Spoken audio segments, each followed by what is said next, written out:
Welcome to this explainer. You know, American history really isn't just some flat timeline of dates that you memorize in a classroom. It's actually this incredibly stunning, breathing tapestry of hidden empires and quiet heroes. Today we're going to take a pretty wild journey. We'll be starting from the macroscopic scale of ancient, completely forgotten continents, and we're going to zoom all the way down to the microscopic, deeply personal story of just a single 20th century farmer. Here is our agenda for today. We'll be covering 1. America's lost ancient civilizations, 2. The rise of prehistoric empires, 3. A collision of worlds, 4. The unlikely Tennessee hero, 5. Courage on the battlefield, and finally, 6. An unshakable humble legacy. Basically, we're going to connect the epic scale of America's lost ancient civilizations directly to the legacy of an unlikely 20th century hero, so we can see exactly how history is actually made. Section 1. America's Lost Ancient Civilizations. To truly understand this land, I want you to completely forget what you think you know about the origins of North America. Okay, let's dive into this. Millions of years ago, the very bedrock of North America was carved out by the sheer, crushing force of the Ice Age.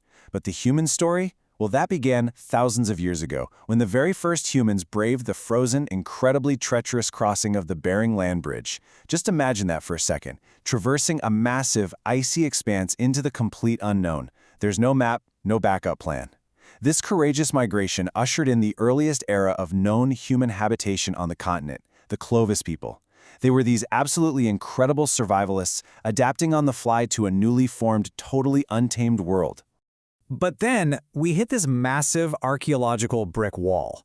What caused the mysterious disappearance of the Clovis culture? It's a question that literally still haunts researchers today. I mean, did the climate shift way too rapidly? Was there some sort of catastrophic event that we simply haven't uncovered yet? Modern archaeology is still out there, desperately searching for the answers to this prehistoric mystery.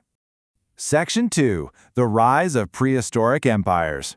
Even though the Clovis vanished, the human story in North America was just getting started.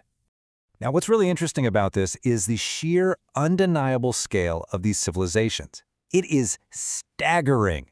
Long before the United States was even a concept, you had the Adena and Hopewell cultures engineering these massive earthworks and intricate temples that required some seriously deep architectural knowledge. Then, out west, the ancestral Pueblo people were carving breathtaking, multi-story cliff cities directly into the solid rock. And we can't forget the Mississippian civilization.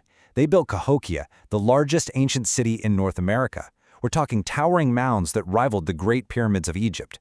Plus, these weren't just isolated groups. They were constantly interacting through massive, complex trade networks that spanned thousands of miles across the entire continent.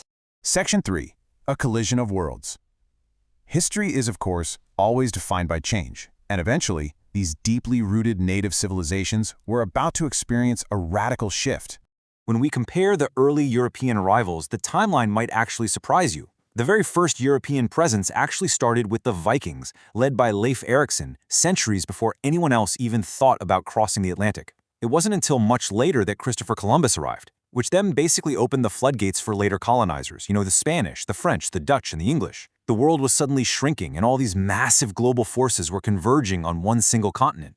Let's move along and see how this builds into the nation we recognize today. Step 1 brought early European colonization and the intense, brutal struggles of settlers just trying to survive in a completely unfamiliar territory. This inevitably led to Step 2, severe and tragic clashes with the Native American populations who had lived there for centuries.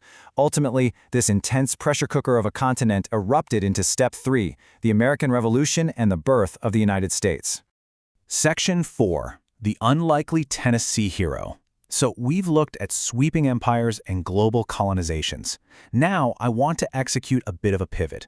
Let's zoom all the way in, away from the grand halls of power, right down to a single quiet dirt farm in Tennessee.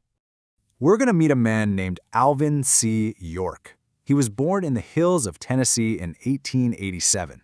This really grounds our epic historical timeline in relatable human reality, right?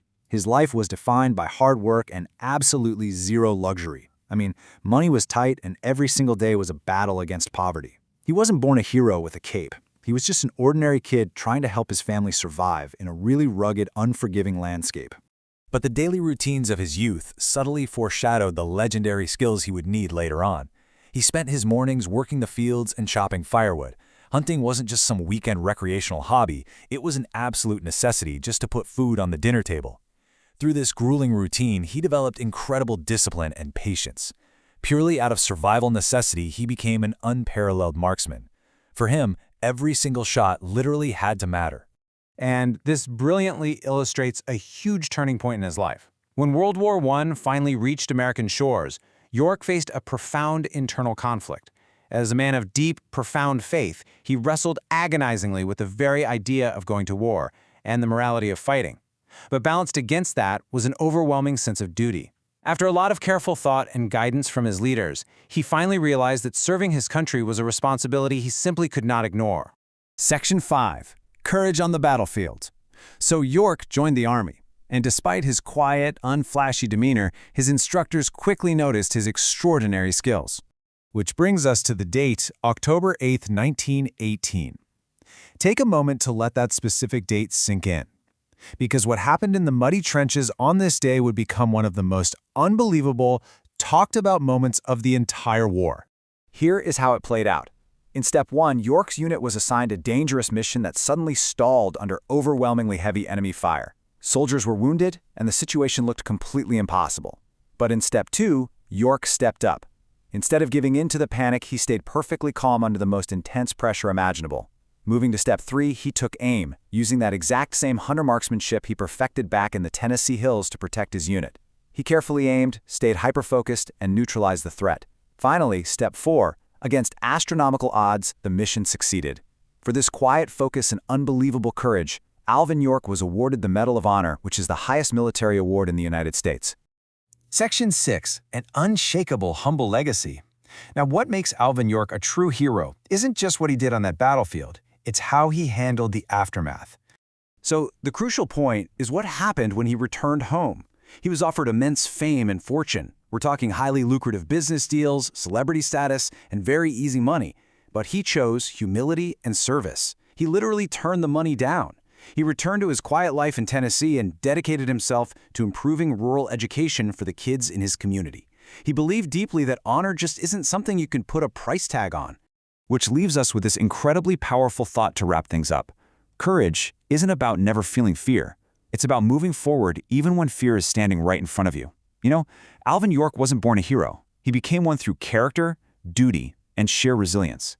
And as we look back at the grand sweep of American history, all the way from that massive lost ancient city of Cahokia down to a muddy, chaotic trench in France, we really have to ask ourselves, how many other unseen histories, forgotten empires, and quiet heroes are still waiting out there for us to discover?